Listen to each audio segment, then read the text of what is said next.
자, 우리 본격적으로 말씀을 듣기 전에 부활절이니까 부활절에 맞는 인사를 한번 해보면 좋겠습니다.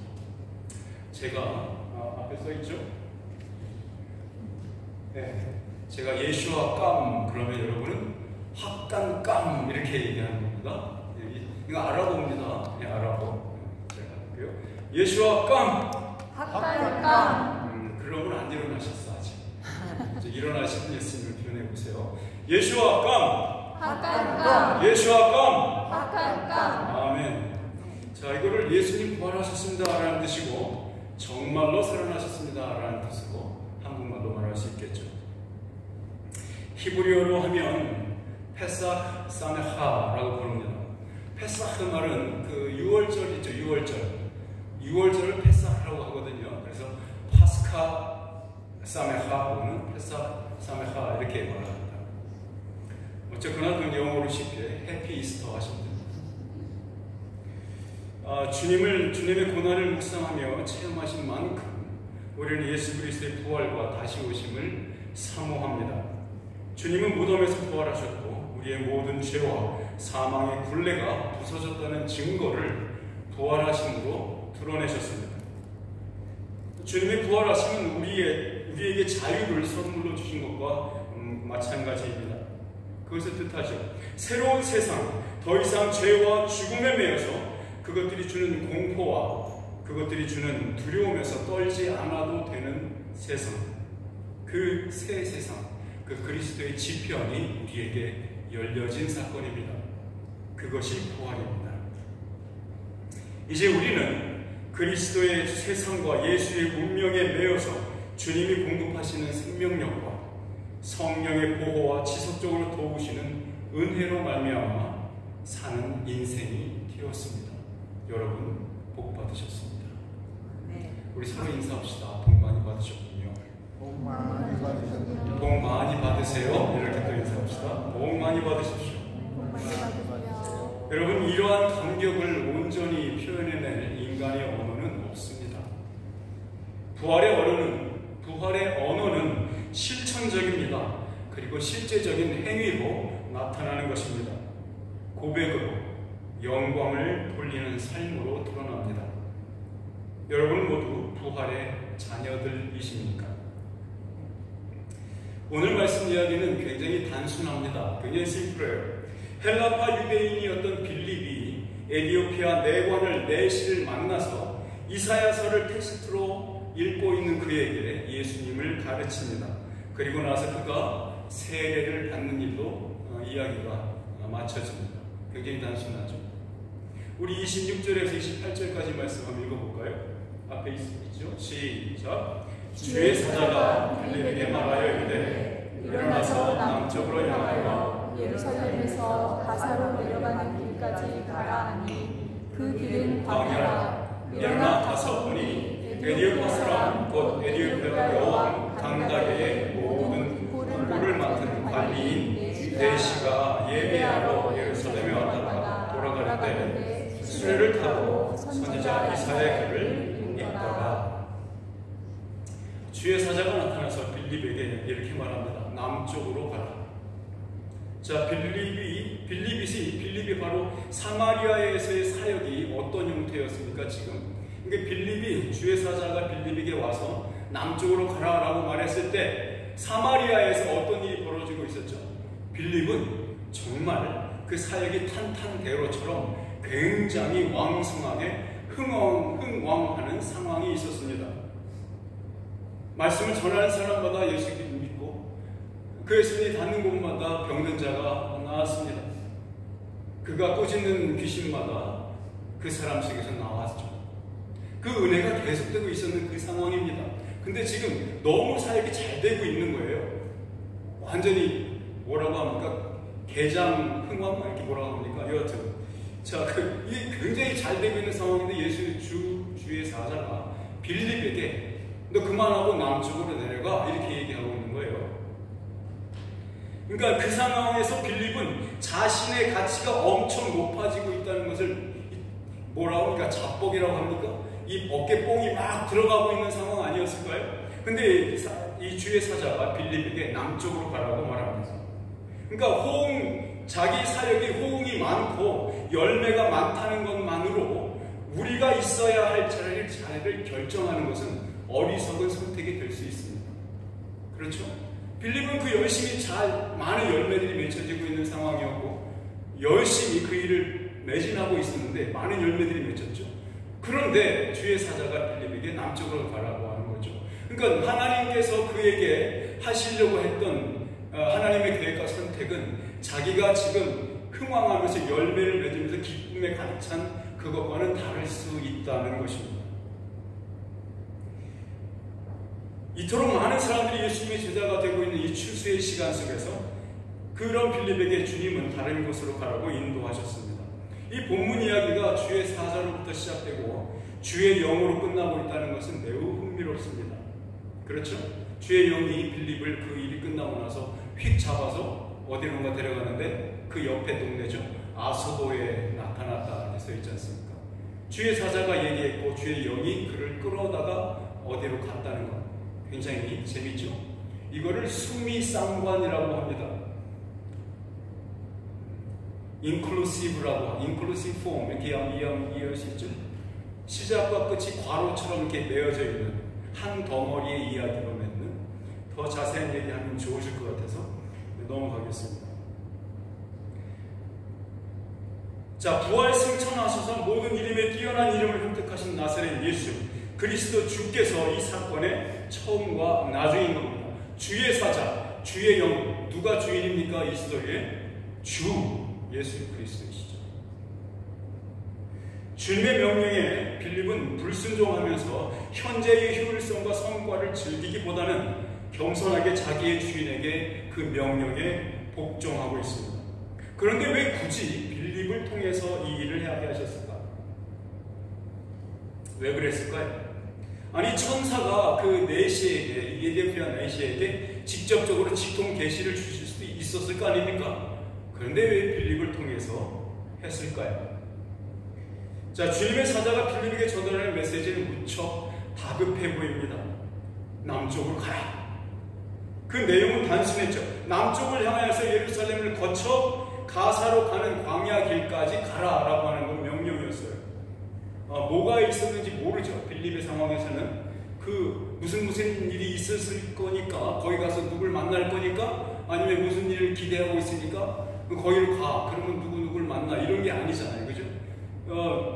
데스티네이션이 어디예요? 그 내비가 어디에 찍힌 거냐면 그냥 광야길 한 군데예요. 어디에 거기에 찍혀 있는 거예요. 아무것도 없는 그냥 광야에 찍혀 있단 말입니다. 그러면 가고 싶겠어요? 여러분 왜 예수님께서 나한테 이런 은혜를 이걸 주시지? 아무것도 없는데 사막에 가라고 하지? 광야로 가라고 하지? 아니, 빌립은 말씀을 그대로 따랐습니다. 근데 이 남쪽으로 가는 그 길이 어림잡아서 150km 이상 됩니다. 지금 사마리아에 있잖아요. 그렇죠? 예루살렘 위 북부에 있는 사마리아에서 예루살렘으로 내려와야 되죠. 한 80km 되죠. 70km 되죠. 그럼 그 예루살렘에서 가자까지 내려가는 광야 길은 한 80km가 돼요. 그럼 도합 몇 킬로예요? 150km 이상은 되지 않습니까? 그럼 150km 걸으려면 얼마나 걸렸을까요? 최소한 이틀에서 3일은 걸리죠. 계속 걸었다면. 그렇죠? 여러분들이 뭐 특수부대원들은 아니니까 빨리 걷지 못할 거예요. 저는 빨리 걸어봐서는 아는데 한 10시간 빨리 걸으면 80km 갑니다. 안 믿으셔도 상관없습니다. 자, 그런데 그렇게 급하게 서두른 이유가 27절에서 28절에 써 있습니다. 자, 근데 어떤 에디오파 사람 하나가 예루살렘에 올라왔다가 본국으로 돌아가는 길이니까 아주 재빨리 움직이게 해서 그가 애국으로 들어가기 전에 만나게 하려고 하는 것이 주의 영, 주의 사자가 주님께서 그렇게 의도하신 것 같아요. 여러분 에디오피아라는 말은요 무슨 뜻이냐면요 에디는 검다라는 뜻입니다. 이 에디오피아라는 말이 헬라어예요. 그리스어인데 에디라는 말은 검다 그리고 오피아는 얼굴이라는 뜻입니다. 얼굴이 검게 그슬린 사람들 이런 의미예요. 그래서 합성어가 에디오피아가 된 거죠. 근데 이 사람은 내시라고 표현되어 있어요. 내시. 여러분, 내시는 영어로 유니크죠. 근데 그 내시는 보통 우리가 생각하는 내시 그런 게 아니죠. 보다 더 가까운 개념은 중국의 내시를 생각해 보시면 돼요. 중국의 내관, 중국 황실에서 내관이 얼마나 파워가 있었는지 여러분 아시죠? 모르시면 좀 배우시면 됩니다.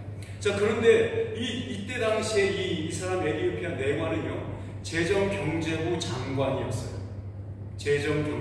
재정부 장관, 이 파이낸스를 딱 쥐어잡고 있는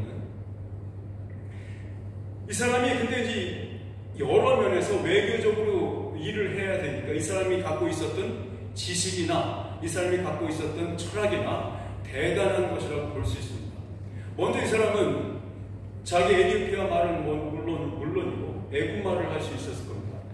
애국은 에티오피아의 바로 북부니까 인접한 국가고 당시의 최고 선진 국가 아닙니까? 그렇죠? 그 다음에 그 당시에 한참 떠오르고 있었던 헬라 문화, 그럼 그리스어 알죠? 그런데 이 사람이 또 뭐도 합니까? 히브리어도 하는 거야.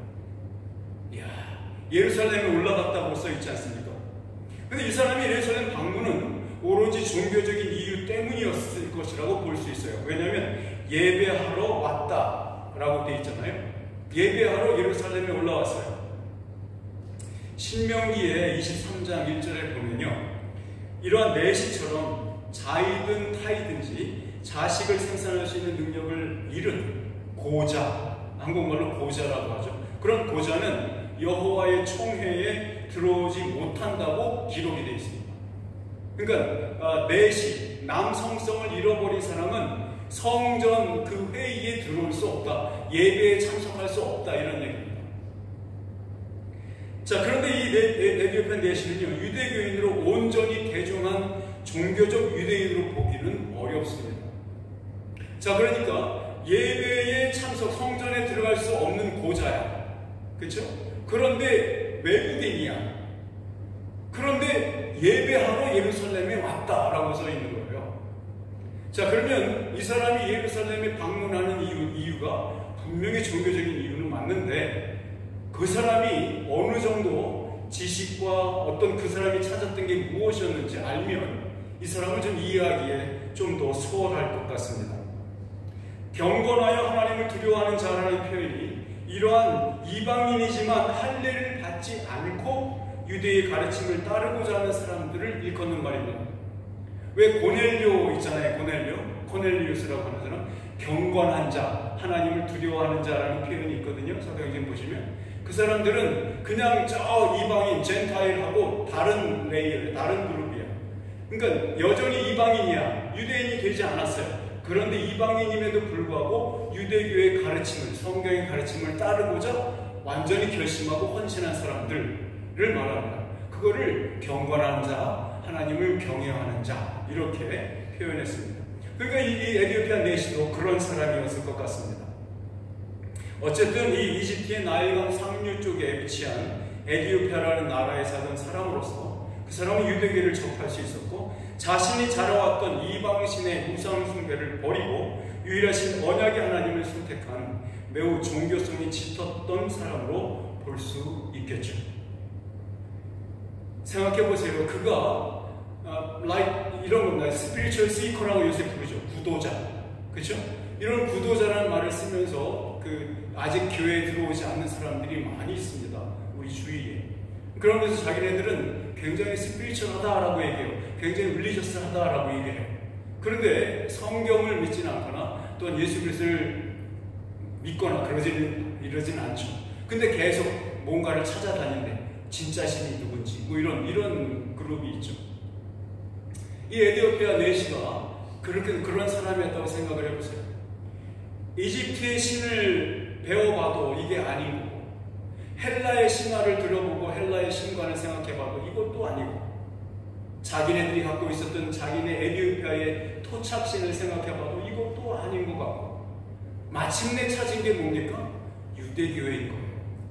말씀이 있고 구약 성경이 있고 그것에 따라서 아주 트래디션이 계속 잘 잡혀있고 조직이 잘 돼 있는 고등 종교라고 표현하는 그 유대교가 있는 거예요. 이 사람은 그것을 선택한 겁니다. 이게 진짜구나 라고 선택한 사람이 바로 이 에디오피아 내시였습니다.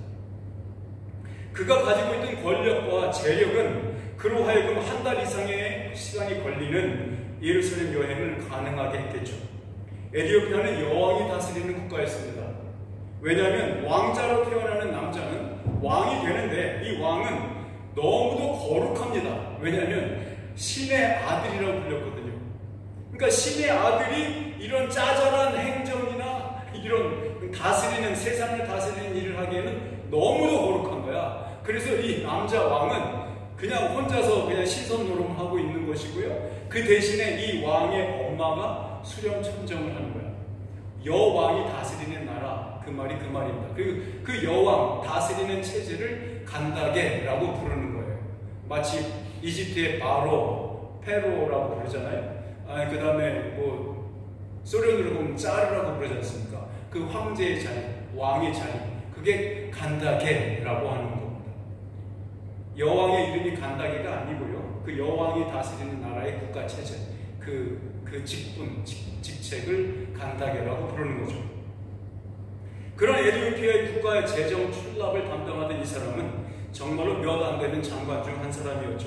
그는 자신의 개인적인 여행 경비 모두를 담당할 정도로 부유했고 한 번 방문할 때마다 여러 권의 책들을 구입했던 것으로 보입니다. 당시의 성경은 양피지의 손으로 필사를 해야만 하는 오랜 노동력과 또한 그러한 자격이 있는 필사자들만이 할 수 있었던 일이기에 무척이나 비싼 물건이었습니다. 보통 사람들이 구입하기에는 턱없이 힘든 아주 고가의 물건이었죠. 그렇지만 그에게는 이 비용이 아무런 장애물이 되지 않았습니다. 아마도 이번 방문에서도 여러 번의 필사된 성경 두루마기를 두루마기가 아니고 두루마리를 구입했습니다.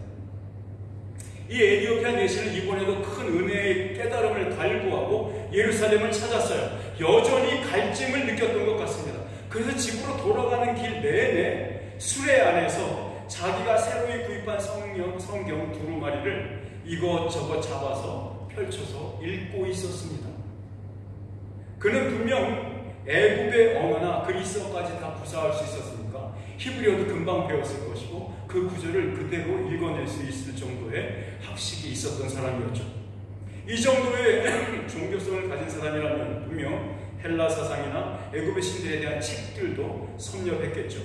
그러다 찾은 것이 성경이었고, 그러다가 어떤 소식을 들었냐면 요번에 산 내용 책은 뭐였냐면 바로 인접 국가였던 애굽에서 새롭게 얼마 전에 따끈따끈하게 완전히 책으로 묶여진 그런 두루마리인데, 여전히 두루마리이지만 새로 나온 게 있었어요. 알렉산드리안 성경이죠. 그거를 우리가 뭐라고 말합니까? 70인경이라고 부르죠. 이 70인경은 히브리어로 써있는 옛날 히브리어 성경을 헬라어로, 그리스어로 번역한 겁니다. 그거를 70인경이라고 부르는 이유는 70명에서 72명의 학자들이 함께 모여서 각자 다른 방에서, 한 건물 안에서 다른 방에서 그 텍스트를 그대로 번역을 한 겁니다. 70명이 따로따로. 나중에 맞춰보니까 어머 너무 똑같다 뭐 이렇게 얘기가 나온 거죠. 제가 그때 안 가봐서 모르겠지만 그렇게 얘기가 들리는 거예요. 그 70인경을 가지고 있었어요. 그것을 이번에 구입했던 것 같습니다. 그리고 지금 읽고 있는 게 바로 그 70인경 성경을 읽고 있었던 거죠. 자, 그러니까 본문은요, 이 이사야의 글을 읽고 있었던 내시를 이 묘사하는 장면에서 그 내면의 상태에 대해서 힌트를 주고 있습니다. 그가 비록 우상 숭배하는 이교도였다가 지금은 조금 더 나은 유대교인이 되었으면서 여전히 만족하지 못하고 있음을 보여주고 있는 거죠. 에디오피아 내시의 영적 상태와 유대교인들의 속사정은 그리 다르지 않았습니다. 사도 바울은 로마서에서 그러한 영적 상태를 이렇게 진단하고 있습니다. 우리 로마서 10장 2절의 3절 말씀을 같이 읽어봅시다. 시작. 내가 증거하노니 저희가 하나님께 열심히 있으나 지식을 좇은 것이 아니라 하나님의 의를 모르고 자기의 의를 세우려고 힘써 하나님의 의를 복종치 아니하였느니라. 자, 아브라함을 통해 준 언약과 모세를 통해 재확증의 선물로 율법을 받았음에도 유대인들은 그 율법과 언약이 가리키고 있는 그 대상인 예수 그리스도를 알아볼 수 없을 만큼 무지했습니다. 무능했고요. 그래서 악할 수밖에 없었습니다. 결국에는 그 예언된 대로 보냄받았던 메시아인 그 선지자를 나무에 달아 죽이는 그 저주를 구약 율법의 이름으로 선고합니다. 저들이 보일 수 있었던 최고의 선택이었습니다. 대신 조상들로부터 내려오는 전통과 유전을 지키기 위해서 거반 녹초가 됩니다. 그것이 전혀 쓸데없는 것들임을 모르고 있었죠. 요즘도 여전히 자기의 생각과 노력으로 하나님을 찾으려는 영적 구도자들이 많은 것은 참으로 비극이 아닐 수 없죠. 이제 성령님의 구원 작전이 시작되고 있습니다. 라이언 일병 구하기가 아니라 지금 에티오피아 내시 구하기 작전인 셈입니다. 성령님이 빌립에게 이렇게 이르셨습니다. 29절 말씀을 함께 읽어볼까요? 시작. 성령이 빌립더러 이르시되 이 수레로 가까이 나아가라 하시거늘. 에티오피아 내시는 보통 일반 사람의 보통 신분이 아니었으니 여행을 하고 있는 그 일행이 같이 있었을 것으로 추측이 됩니다. 수레가 하나가 아니란 얘기예요. 여러 수레를 거느린 쭉 행렬이 있었다라고 보시면 됩니다. 그러니까 여행 중에 신변의 안전을 책임지는 호위대장도 있었을 것이고 식사를 챙겨주는 사람들도 필요했을 것이고 여행 중에 구입하는 물품들을 정리해주는 사람도 보관해주는 인원들도 있었을 겁니다. 그러니까 아마도 여러 대의 수레가 함께 길을 가고 있었던 것으로 보입니다. 그 수레는요, 지붕이 있었어요. 지붕이 있어서 마치 마차와 같은 형태라고 보시면 됩니다. 그러니까 왜 지붕이 필요할까요? 중동 지역에서 살아보셨습니까? 안 살아보셨으면 말을 하지 마세요. 왜냐하면 그 중동 지역에 살았던 것 때문에 제가 윗머리가 지금 없어지는 그런 것 같아요. 아마도 저에게는 그런 위를 가리는 수레가 없었기 때문이 아닐까? 넘어갑니다. 자, 그러니까 이 지붕이 있는 마차와 같은 형태이고 뜨거운 햇볕이 내리쬐는 이 중동 지역이기 때문에 그것이 당연히 필요한 거죠. 그러니까 이 수레 일행은 수레로 이 쭉 여행하는 일행들은 속도가 중요한 게 아니에요. 그렇죠? 안전한 여행을 목적으로 한 것이기에 그늘이 있는 수레에 의해서 책을 읽을 수 있는 정도의 속도로 이동을 한 것으로 보입니다.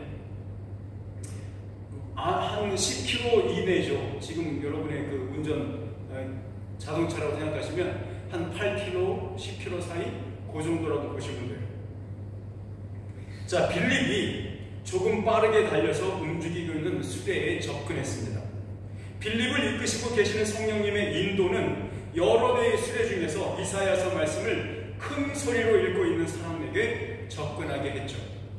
이 사람이 이사야서의 그 말씀을 읽고 있더라, 이 말은요, 그냥 눈으로 읽는다는 얘기 아니에요. 그때의 당시에 읽는다라는 표현은 큰 소리를 내서 또박또박 읽는다는 것을 의미합니다. 여러분, 우리 옛날에 서당에서, 서당 다녀보신 적 있습니까? 서당 안 가보셨어요? 서당도 안 가보셨어요? 참, 저도 안 가봤습니다. 그리고 서당에서는 읽는데 어떻게 읽습니까? 그 훈장님이, 선생님이 얘기하는 걸 그대로 받아서 크게 말하지 않습니까? 그걸 읽는다라고 표현하는 거예요. 그러니까 이디오피아 내시가 이 말씀을 읽고 있는 장면은 그거라고 생각하시면 돼요. 큰 소리를 내서 또박또박 읽고 있었다. 자, 30절 말씀을 한번 볼까요? 30절에 우리 한번 말씀 같이 읽어봅시다. 시작. 빌립이 달려가서 선지자 이사야의 글을 읽는 것을 듣고 말하되 읽는 것을 깨닫느냐? 이런 질문하는 사람이 있으면 참 밉죠. 안 그렇습니까? 밉는다기보다 좀 너무 잘난 척하는 거 아니야? 뭐 이런 느낌 안 드세요? 저런 그런 리스폰딩을 많이 받아봤어요, 제가. 잘난 척하는. 그런데 말이죠. 자, 빌립이 어떤 언어로 말했을지는 확신할 수 없어요. 그러나 헬라어나 히브리어 둘 중에 하나였겠죠. 그런데 그 내시가 읽고 있던 언어로 이야기를 했다면 헬라어였을 가능성이 이 내시는 히브리 사람이 아니잖아요. 이방인이고, 이 이방인 사람은 아까 말한 대로 굉장히 학식이 높았고 외교적으로 언어가 많이 필요했고, 그 중에 지금 표준어로서 공용어로 쓰고 있는 게 헬라어입니다. 그렇죠? 헬라어. 그러니까 이 사람이 읽고 있는 텍스트도 뭐였겠습니까? 70인경 헬라어로 써있는 성경이야. 그걸 성경에 헬라어로 말하고 있으니까 이 빌립도 무슨 말로 했을까요? 헬라어로 했던 것으로 보입니다. 어떻게 가능하죠? 빌립도 헬라파 유대인이지 않습니까? 그렇죠? 히브리파 유대인이 아니고 헬라파 유대인이었지 않습니까? 자, 그것을 깨닫느냐라고 물었을 때 분명히 이 이디오피아 내시가 갖고 있었던 의문점, 해결되지 않는 부분들 있죠? 그것에 전곡을 찌르는 말이었던 것은 분명할 것 같아요. 아마도 빌립의 질문이 내시로 하여금 짜증이 나게 만들었을지는 모르겠어요. 근데 그 질문은 당시에 내시가 갖고 있었던 그 안에서 풀리지 않는 그 의문의 정수리, 전곡을 확 찌르는 말이었던 것은 분명한 것 같습니다. 내시의 반응이 그것을 이렇게 우리에게 보여주고 있기 때문이죠. 31절 말씀을 보시죠. 읽어볼까요? 시작. 대답하되 지도해주는 사람이 없으니 어찌 깨달을 수 있느냐 하고 빌립을 청하여 수레에 올라 같이 앉으라 하니라. 여러분, 우리가 인생 속에서 꺼내드는 질문들이 우리의 내면에서 짜증이 나게 하고 끝없는 미로 속으로 떠미는 것처럼 느껴진다면 그건 아직도 예수 그리스도를 인격적으로 만나지 못하는 것일 수 있습니다. 때로는 우리가 인생 속에서 구원자를 만나는 경험이 옆에 있는 선 경험자의 도움을 통해서 우리에게 만들어지기도 합니다. 그러나 그 자신을 변화시키는 그 구원의 체험은 어떤 모습으로든 전달되든지 간에 하나님의 말씀 때문인 것은 너무도 분명합니다.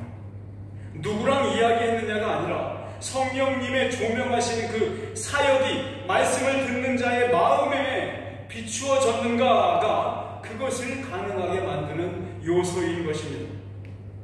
내시가 그걸 읽고 있던 구약 성경이 왜 이사야서였을까요? 왜 그 구절들이었을까요? 라는 것은 우리가 이 다음에 나오는 이야기들을 좀 더 들여다보면 알 수 있을까요? 그렇지 않을 수도 있습니다. 세상 사람들은 이러한 상황을 우연의 일치라는 말로 논리적으로 또한 합리적인 것처럼 그런 모양으로 얼버무리기도 합니다. 마치 그 사람이 이러한 상황도 있을 수 있다고 제대로 이해한 것처럼 말이죠. 근데 실상은 그렇지 못하죠. 사실 우리 인생 전부가 이러한 우연으로 가득 차 있습니다. 그 어떤 것도 우리 여러분 스스로가 계획한 대로 되지 않습니다. 계획한 대로 되는 게 없습니다. 잠언 16장 9절에 이렇게 말하지 않습니까? 시작. 사람이 마음으로 자기 일을 계획할지라도 그 걸음을 인도하시는 자는 여호와이시니라. 여러분, 종교적인 열심이나 포기하지 않는 불굴의 영적인 구도자로 사는 것만으로 발견할 수 있는 그런 하나님이 아닌, 우리가 섬기는 하나님, 우리를 구원하신 하나님, 우리 위해서 죽고 부활하신 하나님은 우리가 열심히 영적 구도자로 해서 찾는다고 해도 찾아지는 분이 아니라는 겁니다. 모든 그리스도인들은 종교적입니다. 그러나 모든 종교적인 사람들이 다 그리스도인인 것은 아닙니다. 예수 그리스도, 그분 자신이 오히려 찾으시는 자입니다. 그런 하나님에게 발견된 것보다 복된 일은 없습니다. 여러분, 사마리아 우물가에서 있었던 그 일 기억하십니까? 예수님과 그 여인과의 대화 속에서 이렇게 말한 적이 있습니다. 예수님이 이렇게 말합니다. 아버지께서는 자기에게 이렇게 영과 진리로 예배하는 자들을 찾으십니다. 누가 찾는다고요? 아버지께서. 우리 중 누구도 하나님께 발견되지 않은 자가 없습니다. 지금 빌립이 내시가 타고 있던 수레를 찾아내서 그와 대화하기 시작하는 것은 하나님께서 이디오피아 내시를 섭리와 예정 속에서 찾아내고 계시는 그 거룩한 카이로스의 장면인 거예요. 세상이 말하는 우연은 기독교의 가르침 속에는 없습니다. 우리의 모든 것을 아시는 하나님께서 우리 한 사람 한 사람을 그의 영원하신 계획에 따라서 일어나게 하시는 하나님의 필연입니다. 내시는 그 빌립에게 수레에 함께 앉기를 부탁했죠. 마치 1:1 성경 공부가 시작된 것 같습니다. 에디오피아 내시를 그리스도에게 이끈 구절이 32절에서 33절 말씀입니다. 자, 그 구절 말씀을 읽고 있는 말씀이 무엇이었는지 한번 같이 읽어볼까요? 시작. 읽는 성경 구절은 이것이니 일러스되 그가 도살자에게로 가는 양과 같이 끌려가고 털 깎는 자 앞에 있는 어린 양이 조용함과 같이 그의 입을 열지 아니하였다. 그가 굴욕을 당했을 때 공정한 재판도 받지 못하였으니 누가 그의 세대를 말하리요. 그의 생명이 땅에서 빼앗기미로다. 이 내시가 읽고 있던 구절은요, 우리가 여러분이 갖고 있는 구약 성경 이사야서 53장 7절에서 8절 중반절까지 해당됩니다. 본문에 기록된 인용구가 여러분이 갖고 있는 구약 성경과 완전하게 동일하지 않은 이유가 에디오피아 내시가 읽고 있었던 것이 70인경이었기 때문에 그렇습니다. 헬라어로 번역하는 것이기 때문에. 자, 이사야 53장은요, 아마도 기독교 내에서 가장 많이 사랑받는 구절인 것은 분명합니다. 고난받는 종의 노래라는 별명이 붙어있는 챕터입니다. 모든 성찬식마다 부활절을 기다리는 고난주간마다 세상 방방곡곡의 교인들의 입에 오르내리는 구절인 것은 분명하죠. 당시의 최고의 지식과 문화를 겸비했을 이 내시는 이 구절들이 누구를 말하는 것인지 도무지 알 수 없었습니다. 이 사람은 당대의 가장 어려운 철학 서적도 너끈히 이해할 수 있는 사람이었어요. 그런데 이 이사야에서 말하는 것이 무엇인지에 대해서는 도무지 가늠을 못합니다. 그 내시는 문해력이 떨어지는 사람이 아니었어요. 오히려 자기가 무엇을 모르고 있는지 정확히 이해하는 사람이었습니다. 그는 빌립에게 자기의 인생에서 가장 위대한 질문을 하고 있는 겁니다. 이 질문은 우리 모두가 마음에 아로새겨야 하는 끝없는 질문입니다. 이것이 복음의 정수이니까요. 우리 34절 말씀입니다. 읽어볼까요? 그 내시가 빌립에게 말하되 청컨대 내가 묻노니 선지자가 이 말한 것이 누구를 가리키느냐? 자기를 가리키느냐? 타인을 가리키느냐? 당시 유대교는 이 구절에 대해서 해석하기를 이 고난받는 종을 이스라엘 백성 전체를 말한다고 이해했습니다. 그리고 그렇게 가르쳤습니다. 이 고난받는 종이 이스라엘 백성 전체라는 얘기입니다. 이스라엘 백성들이 고난받는다라는 얘기입니다. 바벨론에 잡혀갔다와 돌아오는 일도 계속해서 누구의 노예로 같이 있는 것도 다 이스라엘 백성들 이 종을 의미한다라고 가르쳤습니다. 당연히 이 내시가 받은 가르침도 그것이었죠. 그러나 당시 예루살렘의 그 신학 소사이티에서도 이것은 중요한 이슈였습니다. 예루살렘과 유대의 거의 절반 이상이 나사렛 예수로 생각하기 시작하는 상황이 펼쳐진 겁니다. 여러분, 지난 시간 계속해서 돌아보면서 생각해 보십시오. 예루살렘의 3분의 2 이상이 크리스찬이 됐습니다. 유대의 거반이 크리스찬 예수 그리스도의 가르침에 들어왔습니다. 그 도에 들어왔죠. 자, 그러면 그 유대의 성전을 관리하고 신학을 잡고 있었던 사람들, 통제하고 있던 사람들, 바리새인들, 사두개인들, 성경 교사들, 자, 이 사람들이 갖고 있었던 제사장 그룹 말이죠. 이 사람들이 갖고 있는 생각은 뭐라고요? 이스라엘 전체 민족이라고 가르쳤거든요. 이 고난받는 종을. 그런데 이 에디오피아 내시의 마음에는 이 구절이 너무도 소화가 안 되는 거야. 너무도 그들이 가르쳤던 유대교인들, 성경 교사들이 가르치는 내용으로는 도대체 이해가 안 되는 겁니다. 목에 걸려있는 가시 같은 상황이죠. 여러분, 생선가시 목에 걸려봤습니까? 정말 불편합니다. 정확히 이해는 안 되고 유대교 성경 교사들이 가르치는 말로도 그 갈증이 해소가 안 되는 거죠. 위대하고 존경받는 랍비들로부터 마찬가지 결과를 들었을 뿐입니다. 우리가 분명히 화분할 수 없으나 당시 예루살렘과 온 유대 지역에서 회자되고 있었던 그 뜨거운 감자와 같은 이슈였다는 것이 분명하죠. 이 새로운 예수 공동체 사람들은 이 고난받는 종을 누구라고 해석하고 있습니까? 나사렛 예수 그리스도라고 해석하는 겁니다. 이 에디오피아 내시는 궁금해서 견딜 수가 없었습니다. 분명 쓰여있는 헬라어 문자는 분명히 읽을 수 있는데 그것이 뜻하는 바가 무엇인지 분명히 소화가 안 되는 거예요. 이해가 안 되는 거예요. 번역은 가능한 거예요. 그렇죠? 번역은 할 수 있어요. 그런데 주해가 안 되는 겁니다. 엑스제시스가 안 되는 겁니다.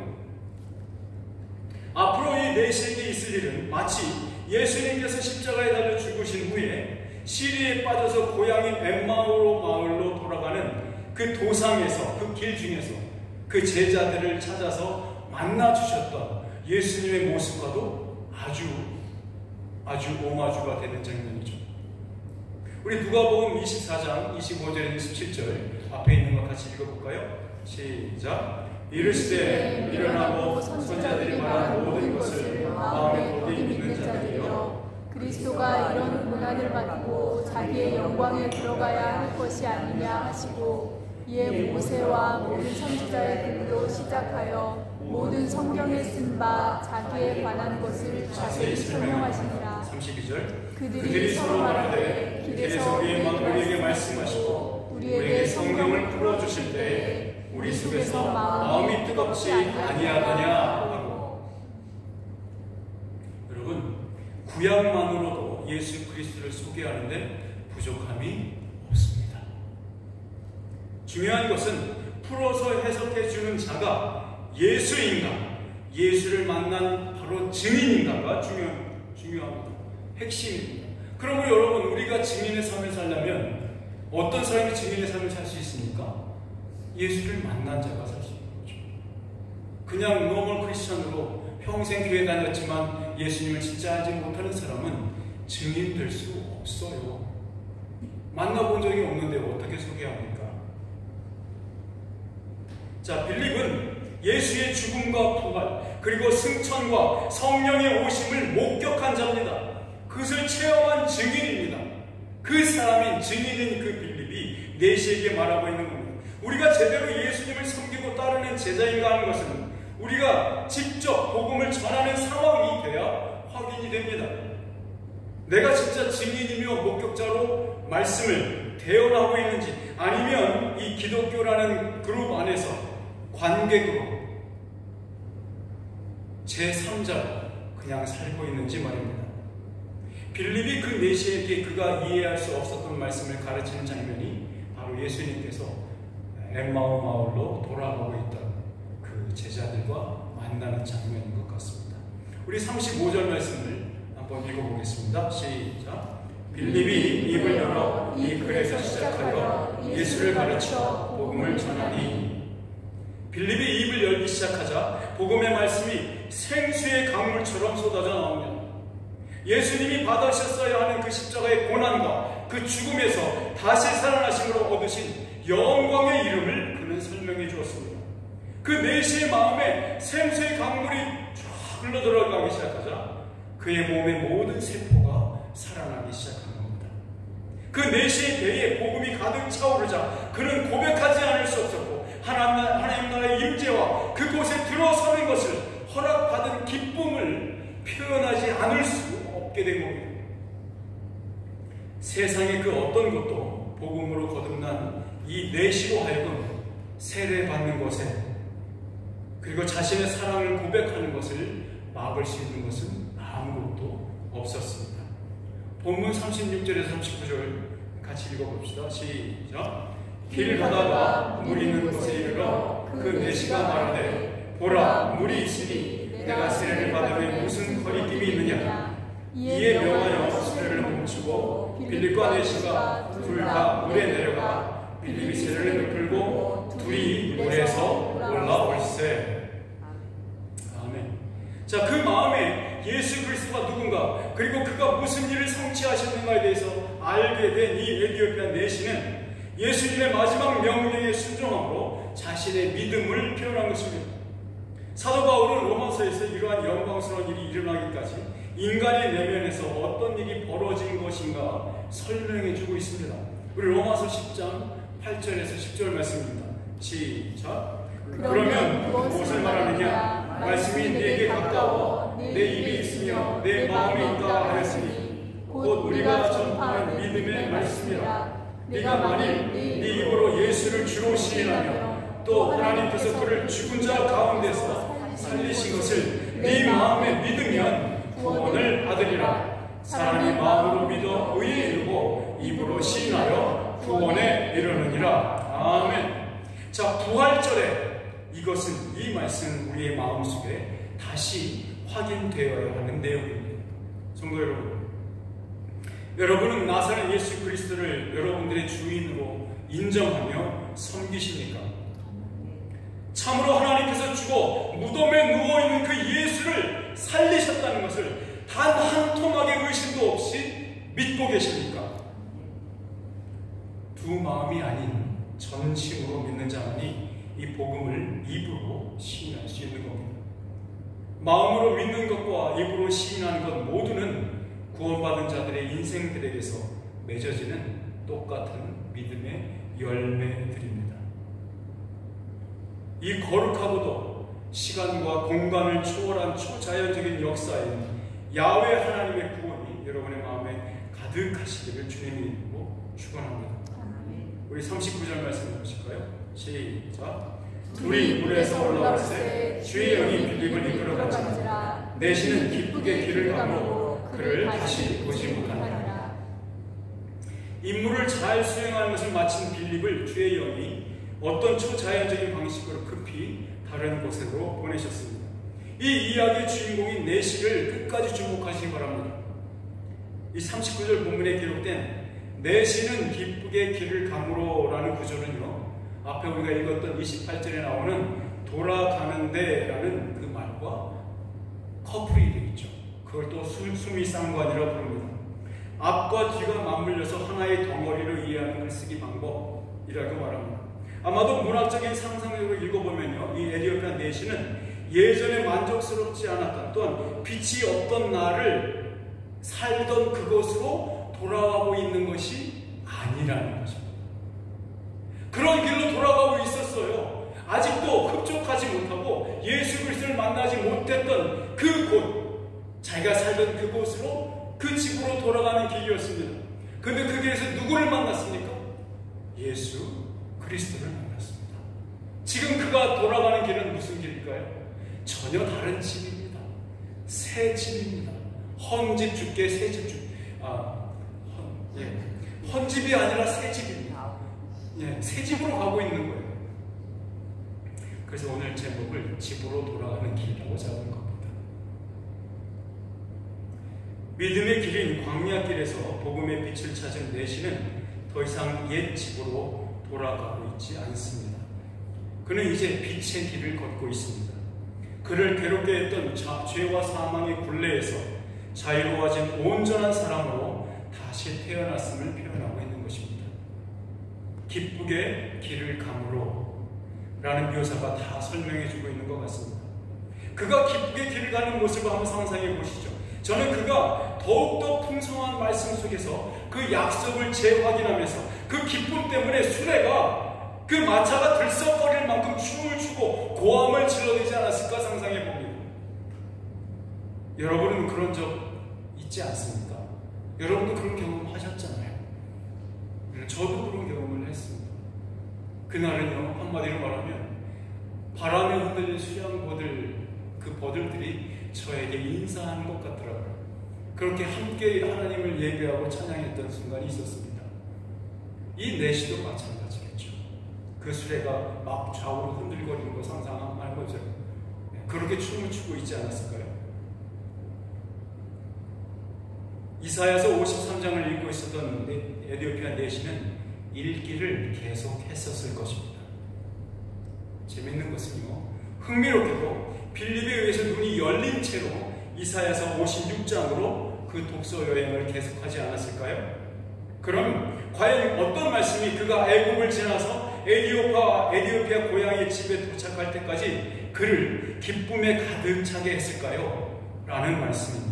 우리 이사야서 56장 3절에서 8절 말씀입니다. 굉장히 재밌는 말씀이니까 좀 크게 듣고 같이 한번 읽어봅시다. 시작. 여호와께 연합한 이방인은 말하기를 여호와께서 나를 그의 백성 중에서 반드시 갈라내시리라 하지 말며 고자도 말하기를 나는 마른 나무라 하지 말라. 여호와께서 이와 같이 말씀하시기를 나의 안식일을 지키며 내가 기뻐하는 일을 선택하며 나의 언약을 굳게 잡는 고자들에게는 내가 내 집에서 내 성 안에서 아들이나 딸보다 나은 기념물과 이름을 그들에게 주며 영원한 이름을 주어 끊어지지 아니하게 할 것이며 또 여호와와 연합하여 그를 섬기며 여호와의 이름을 사랑하며 그의 종이 되며 안식일을 지켜 더럽히지 아니하며 나의 언약을 굳게 지키는 이방인마다 내가 곧 그들을 나의 성산으로 인도하여 기도하는 내 집에서 그들을 기쁘게 할 것이며 그들의 번제와 희생을 나의 제단에서 기꺼이 받게 되리니 이는 내 집은 만민이 기도하는 집이라 일컬음이 될 것임이라. 이스라엘 쫓겨난 자를 모으시는 주 여호와가 말하노니 내가 이미 모은 백성 외에 또 모아 그에게 속하게 하리라 하셨느니라. 할렐루야. 아멘. 거듭난 에디오피아 내시로 고자였던 그는 이제 자기 집으로 돌아가던 길을 계속하고 있습니다. 그러나 오늘 본문은 그저 건조하게 자기 집으로 돌아가고 있는 한 사람의 등짝을 그리고 있는데 만족하고 있지 않습니다. 모든 차별과 모든 민족의 장벽과 신체적인 장애를 넘어서서 온전히 하나님과 연합되었음을 깨닫고 있는 이 사람의 마음은 복음으로 터져나갑니다. 오히려 예루살렘 성전을 중심으로 한 유대교라는 큰 집에서도 하나님을 만나지 못해서 여전히 고민하고 애쓰고 있는 그 한 사람이 이제 광야길에서 참 진리이신 예수를 만났고 이제 그는 만민이 기도하는 언약의 집 예수님의 성전으로 돌아가고 있는 한 사람으로 그리고 있는 겁니다. 이 문맥에서 누가죠? 여기 사도행전을 기록한 분, 이 누가는 의도적으로 복선을 깔아놓은 것 같습니다. 바로 이 다음에 나오는 이야기가 다마스커스로 가는 광야길에서 예수를 만나는 사울이라는 사람을 소개하고 있기 때문에 그렇습니다. 광야길에서 빌립을 만난 내시가 구원을 받은 것처럼 다메섹으로 가는 광야길에서 사울은 주님을 만납니다. 그 구원의 이야기를 금방이라도 꺼내놓으려고 하는 듯합니다. 여러분, 그러므로 에디오피아 내시가 구원받은 이 사건은 단순히 한 사람이 주님께 돌아와 참 평강을 얻게 되었다는 이야기일 수 없습니다. 이것은 예루살렘과 유대와 사마리아 땅끝까지 이르러 내 증인이 될 것을 약속하셨던 예수 그리스도의 예언적 성취입니다. 에디오피아 내시의 구원 이야기는 땅끝을 여는 관문과도 같습니다. 당시 유대인들에게 있어서 지리적인 땅끝이 에디오피아입니다. 차별을 두지 않는 복음이 어떻게 땅끝까지 이르기를 시작했는지를 보여주는 중요한 증거 구절인 겁니다. 참으로 모든 인간의 인생들은 한 여성의 작은 집과 같은 자궁에서 시작합니다. 우리 모두가 마찬가지입니다. 그런데 어떤 일은 세상 살면서 욕망과 아집 그리고 편견의 작은 집에서 삶을 끝냅니다. 반면에 하나님의 끈질긴 추격과 하나님의 열심으로 택함받은 인생은 하늘 성전의 큰 집에서 계속됩니다. 여러분이 오늘 예배 후에 집으로 돌아가는 길은 어디를 향하여 가는 길일까요? 우리가 거룩한 하늘 성소를 향해 가고 있다는 것을 우리는 어떻게 알죠? 기쁘게 길을 가는 모습은 이 땅에서의 예수의 삶을 그대로 보여주고 있습니다. 우리는 예수님과 연합한 자로서 그와 함께 기쁘게 이 십자가의 길을 가는 모습, 그게 기쁘게 길을 가는 모습입니다. 그렇게 예수님은 십자가를 지셨습니다. 그리고 부활하셨습니다. 할렐루야. 아멘. 자, 우리 다 같이 맨 처음 외쳤던 그 부활의 기쁨의 함성을 다시 한번 외쳐보겠습니다. 예수와 깡! 핫간깡! 아멘. 우리 모두 다 같이 이 자리에서 일어나셔서 그 한 구절 말씀을 같이 읽고 말씀을 듣겠습니다. 히브리서 13장 20절에서 21절 말씀입니다. 여러분의 마음에 잘 새기시면 좋겠습니다. 같이 읽을까요? 양들의 큰 목자이신 우리 주 예수를 영원한 언약의 피로 죽은 자 가운데서 이끌어내신 평강의 하나님이 모든 선한 일에 너희를 온전하게 하사 자기 뜻을 행하게 하시고 그 앞에 즐거운 것을 예수 그리스도로 말미암아 우리 가운데서 이루시기를 원하나 영광이 세세 무궁토록 그에게 있을지어다. 아멘. 성령님께서 우리에게 주시는 부활절 메시지입니다. 우리 주 예수 그리스도를 무덤에서 이끌어내신 그 평강의 하나님께서 저와 여러분에게 선물로 주시는 그 즐거움, 그 기쁨을 잃어버리지 않기를 주의 이름으로 축원합니다. 아멘. 기도하겠습니다.